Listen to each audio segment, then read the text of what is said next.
Hello everyone, I am Gagandeep again here और आज मैं आपको पढ़ाने वाली हूँ poem dust of snow. Class 10 की जो फर्स्ट फ्लाइट बुक है उसकी फर्स्ट पोयम है डस्ट ऑफ स्नो।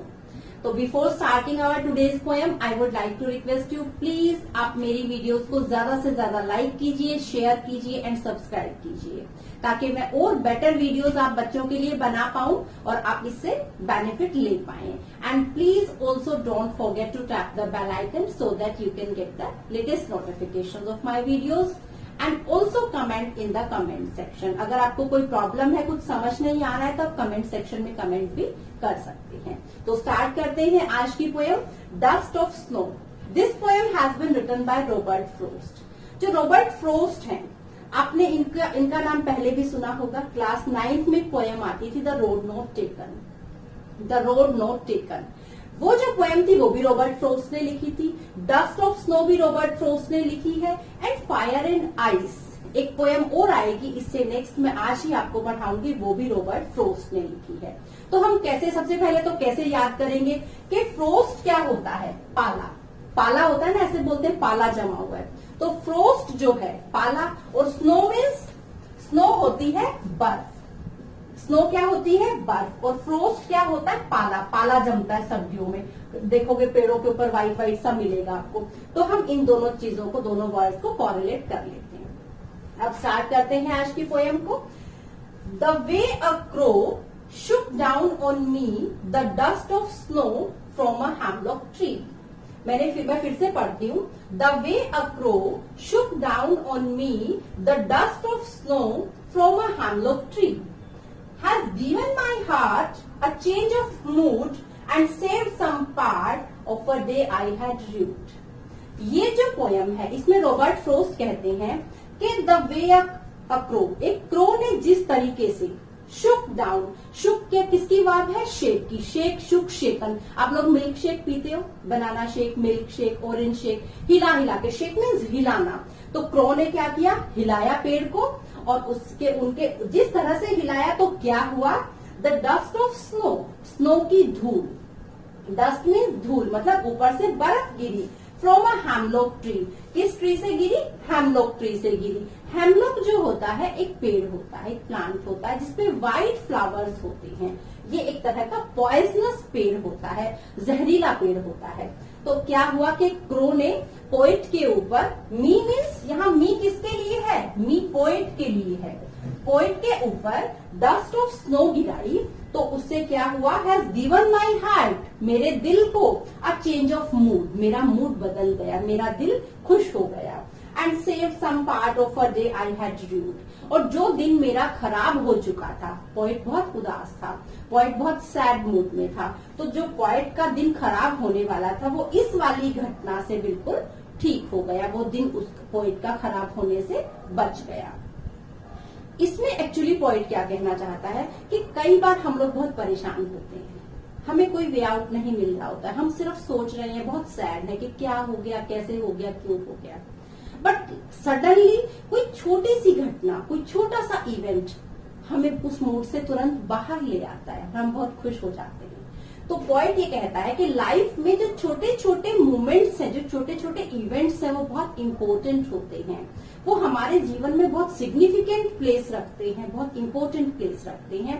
छोटे छोटे इवेंट से हमारी जिंदगी बदल जाती है, हमारा दिन बदल जाता है। तो इसमें आपको सबसे पहली बात तो क्या याद करनी है कि इसमें राइम स्कीम पूछी जाती है। चलो राइम स्कीम से पहले मैं आपको एक और क्वेश्चन करवाती हूँ। जब हमारे पास स्टेंजा आता है कॉम्प्रीहेंशन के लिए, तो हमें एग्जामिनर हमसे पूछता है कि what is the name of the poet, तो हम क्या लिखेंगे?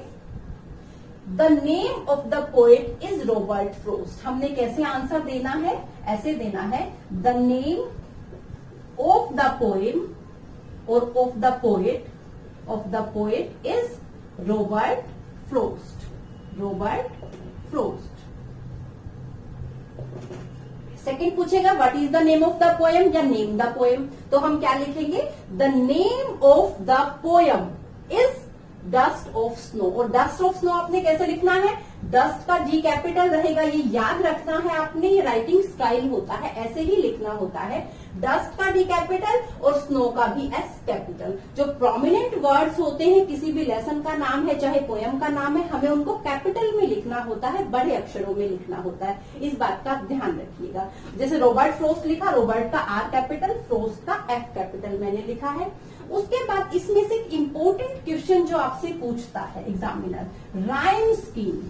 राइम स्कीम, अब राइम स्कीम क्या होती है? राइम स्कीम ये होती है बेटा, जैसे हम इसको बोलते हैं तो हमने लास्ट वर्ड को की साउंड को देखना है। मैंने क्या बोला? क्रो, मी, स्नो, ट्री। ये क्रो, ये मी, ये स्नो, ये ट्री। क्रो और स्नो आपस में मिल रहे हैं और मी और ट्री आपस में मिल रहे हैं, तो हम क्या लिखेंगे कि राइम स्कीम इज, क्या है राइम स्कीम? हम इसको नाम देंगे ए, स्मॉल ए। इसको अलग है, ये क्रो जैसा तो नहीं है, तो हम इसको लिखेंगे बी। फिर स्नो आया तो ये क्रो जैसा ही है, तो हम इसको फिर से ए लिखेंगे। और मी और ट्री एक जैसा है, तो हम इसको बी लिखेंगे। आप लोग बोल के देखिए, this is crow, this is snow, तो हमने दोनों को ए लिख दिया मैंने। और ये स्मॉल लेटर में ही लिखना होता है, कैपिटल लेटर आप यहाँ यूज नहीं कर सकते हैं, आपको सिंपल लिखना होता है। मैं भी लिख के आपको बताऊंगी। मी एंड ट्री, तो राइम स्कीम क्या हुई इसकी? A B. बीच में कोई कोमा नहीं, कोई फुल स्टॉप नहीं, हम कोई मार्क यूज नहीं करेंगे। Just we will have to write in this pattern, इसी पैटर्न में हमें लिखना पड़ेगा। A b. आपको देखना, अगर अलग आएगा तो आप उसको सी लिख सकते हैं। तो इस तरह से हम राइम स्कीम लिखेंगे। और अगर आपसे वो राइमिंग वर्ड्स पूछता है, राइमिंग वर्ड्स, यहाँ तो ये तो मैंने स्कीम बताई है कि राइम स्कीम क्या है। अब राइमिंग वर्ड्स अगर आपसे पूछता है तो राइमिंग वर्ड्स आप क्या लिखेंगे? आप लिखेंगे क्रो और स्नो। सेकंड आप लिखेंगे मी एंड ट्री। इस तरह से अगर आपसे वर्ड्स पूछे तो आप क्या लिखेंगे? आप वर्ड्स लिखेंगे। अगर आपसे स्कीम पूछता है तो आप इस तरह से लिखेंगे। ओनली स्मॉल लेटर्स आपने यूज करने हैं एंड उनके बीच में कोई मार्क आप नहीं लगाएंगे। अब सेकेंड स्टेंजा का हम कर लेते हैं। इसकी भी rhyme scheme, has given my heart a change of mood and save some part of a day I had rued. तो हार्ट एंड पार्ट ये सेम हो गए, मूड एंड र्यूड, तो हम इसको फिर से ए बी। तो इसकी राइम स्कीम क्या हुई? मेरे साथ बोलेंगे, इसकी राइम स्कीम क्या हुई? इसकी राइम स्कीम हुई ए बी। एंड अगर राइमिंग वर्ड्स पूछे तो आप लिखेंगे हार्ट, पार्ट, मूड, र्यूड। ठीक है, अब हम आते हैं इसके इम्पोर्टेंट वर्ड्स पर। कोई वर्ड मीनिंग ऐसे डिफिकल्ट है तो मैं आपको फिर से एक बार रिपीट करवा देती हूँ। क्रो, एवरीबडी नोज गोवा। शुक, शुक किसकी वर्ब है? शुक किसकी वर्ब मैंने अभी बताया था? शेक। शुक, शेकन। शेक मीन्स हिलाना। शेक, शुक, शेकन। उसके बाद डस्ट, डस्ट क्या होती है? डस्ट होती है धूल। डस्ट क्या होती है? धूल। और स्नो क्या होती है? बर्फ। स्नो क्या होती है? बर्फ होती है। उसके बाद फ्रॉम अ हैमलॉक ट्री, आपसे क्वेश्चन पूछेगा, where was the poet sitting? Poet कहाँ बैठा था? तो the poet was sitting under a hemlock tree. The poet was sitting under a hemlock tree. फिर आपसे पूछेगा कि what was the mood of the poet? तो पोएट का मूड कैसा था? The poet was in a sad mood. Poet कैसे mood में था? सैड मूड में था। उसके बाद आपसे पूछ सकता है, who Shuk down the dust of snow? किसने डस्ट ऑफ स्नो गिराया? तो किसने गिराया? क्रो ने। तो the crow Shuk down the dust of snow. किसके ऊपर गिराया? पोएट के ऊपर गिराया। इस तरह के वर्ड। उसके बाद आपसे पूछ सकता है, what is a hemlock tree? What is a hemlock tree? तो हैमलॉक ट्री क्या है? एक पॉइजनस ट्री है with small white flowers. With small white flowers, सफेद फूल होते हैं छोटे छोटे। उसके बाद और कोई ऐसा वर्ड नहीं। ये मूड है, जैसे तुम कई बार बोलते हैं बच्चे आज मेरा मूड बहुत खराब है, लाइक दैट। तो ये क्या है? मूड है। उसके बाद हार्ट। देखिए बेटा, ये हार्ट एवरीबडी नो, सबको पता है। ये हार्ट क्या होता है? ये हार्ट दिल होता है, सबको पता है। एक हार्ट और भी होता है, हार्ट। ऐसे बोलते हैं ना, मेरा हार्ट बहुत हार्ट हो गया, मुझे बहुत दुख हुआ, दिल टूट गया। दिस इज हार्ट, दुखी होना, and this is heart is दिल। तो मुझे उम्मीद है कि आपको ये वीडियो मेरी बहुत पसंद आई होगी। Thank you very much, have a nice time. अब स्टार्ट करते हैं second poem, fire and ice. This poem has also been written by Robert Frost. ये पोयम किसने लिखी है? रॉबर्ट फ्रॉस्ट ने लिखी है। और पहले वाली किसने लिखी थी? डस्ट ऑफ स्नो किसने लिखी थी? वो भी रॉबर्ट फ्रॉस्ट ने लिखी थी। तो मैंने आपको बताया था सेकंड पोयम भी रॉबर्ट फ्रॉस्ट ने लिखी है। हमने स्नो से कॉरिलेट किया था फ्रोस्ट को। फ्रोस्ट मीन्स क्या बताया था मैंने अभी? पाला। पाला पड़ता है ना, ऐसे बोलते हैं गांव में कि बहुत पाला जमा हुआ है, सर्दियों में बहुत पाला जम जाता है। और आइस मीन्स क्या होता है? आइस मीन्स बर्फ होता है। जैसे कि हम गर्मियों में बहुत आइस यूज करते हैं, शेक बनाने में या ठंडा पानी शरबत बनाना है तो हम आइस यूज करते हैं। तो स्नो क्या है? स्नो जो है वो बहुत सॉफ्ट होती है, बहुत रुई जैसी मिलेगी। और आइस सॉलिड फॉर्म होती है, और है तो बर्फ ही, ये भी बर्फ है, वो भी बर्फ की एक का ही रूप है। और फ्रोस्ट मीन्स पाला। तो आप इन तीनों को याद कर रखिएगा कि snow, ice and Robert frost, ये तीनों सेम बातें हैं। तो फायर एंड आइस जो है ये किसने लिखी? रॉबर्ट फ्रोस्ट ने लिखी। हमने याद कर लिया पोएट का नाम, फ्रोस्ट, आइस, डस्ट, फ्रोस्ट। अब आते हैं पोयम पर। Some say the world will end in fire, some say in ice, from what I have tasted of desire, I hold with those who favor fire. But if it had to perish twice, I think I know enough of hate to say that for destruction ice, it also is also great and would suffice.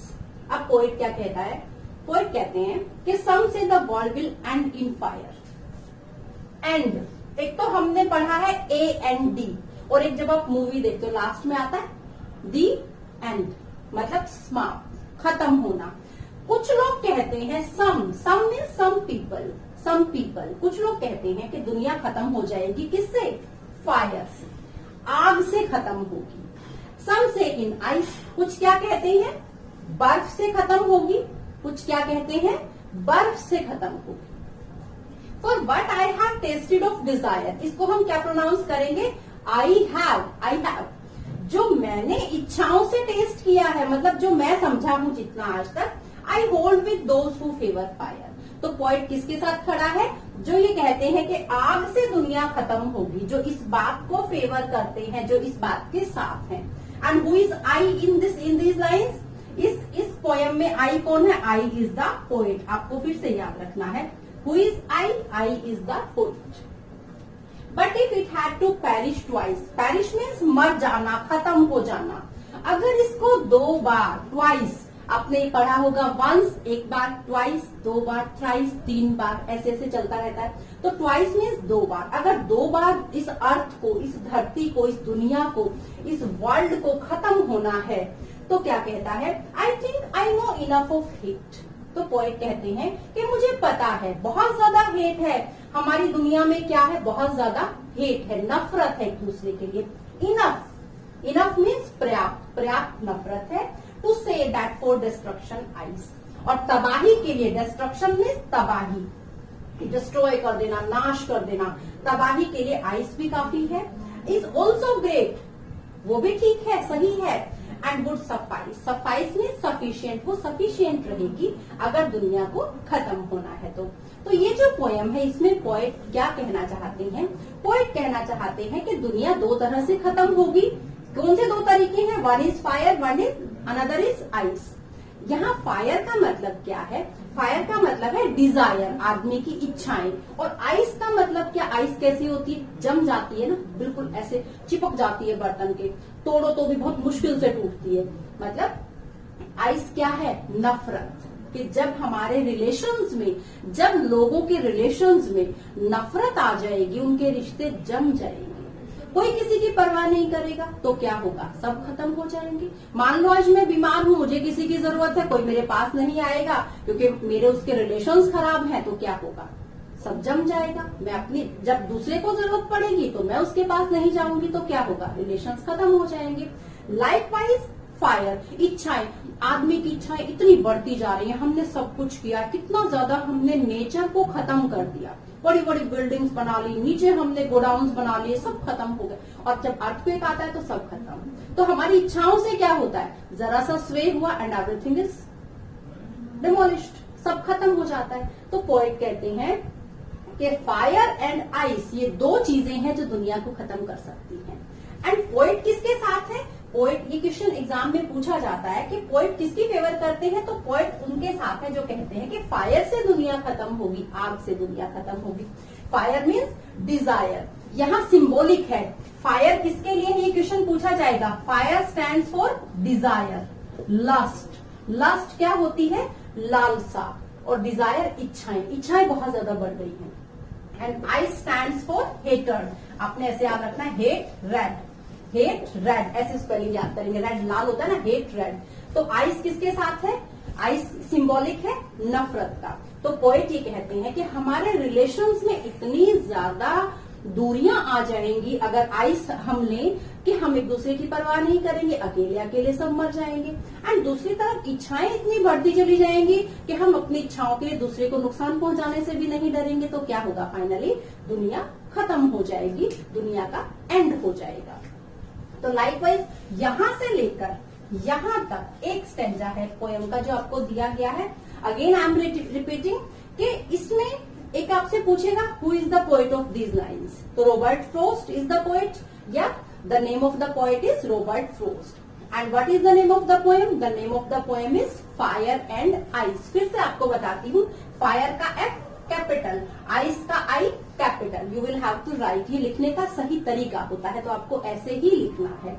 उसके बाद आता है कि आई किसके लिए है, I stand for poet, आई किसके लिए है, आई पोइट के लिए है। फायर किसके लिए है, डिजायर या लस्ट, लस्ट होती है लालसा, इच्छा, डिजायर मीन्स भी इच्छा। एंड हेटर्ड, हेटर्ड क्या होती है, हेटर्ड होती है नफरत, डिजायर होती है इच्छा, लस्ट होती है लालसा, एंड डिजायर ये आ गया फिर से इच्छा। फेवर मीन्स उनके साथ होना। उसके बाद पैरिश, पैरिश मीन्स नाश हो जाना। उसके बाद इनफ, इनफ का आप मुझे बताइएगा, इनफ के लिए कोई और वर्ड, जैसे राइमिंग वर्ड अगर आपसे पूछा जाए, इनफ का जैसे होता है टफ, बहुत मुश्किल, या आप रफ कॉपी यूज करते हो, रफ, तो इनके राइमिंग वर्ड्स क्या हो गए, इनफ के टफ, रफ, इनफ। इसको फा बोलेंगे, इनफ, इनफ नहीं बोलेंगे, क्या बोलेंगे, इनफ, इनफ मीन्स पर्याप्त, काफी। एंड टफ, रफ, ये इसके राइमिंग वर्ड्स हैं। और डिस्ट्रक्शन, डिस्ट्रक्शन क्या होता है, बर्बाद हो जाना, तबाह हो जाना, नाश हो जाना, दैट इज डिस्ट्रक्शन। एंड जो सफाइस है ये किसके लिए है, सफिशिएंट के लिए है। तो इसमें से जो इंपॉर्टेंट क्वेश्चंस बनते हैं वो यही बनते हैं, name the poem, name the poet, what does fire stand for, what does I stand for, and the poet ने किसको फेवर किया, तो poet has favoured the fire, कि फायर से दुनिया खत्म होगी। तो इसकी जो राइम स्कीम है एक बार वो भी देख लेते हैं, इस पोएम की क्या राइम स्कीम रहेगी। इसकी राइम स्कीम देखिए, फायर, डिजायर, हेटर्ड, लेकिन फेवर तो नहीं हुआ, एंड फिर क्या आया, हेटर्ड एंड इसमें से देखिए यहां तक का एक पहला है, स्टेंजा है, फायर, डिजायर एंड फायर, तो ये अलग है। हेटर्ड तो इसको हम बी देंगे, fire A, desire A and fire A.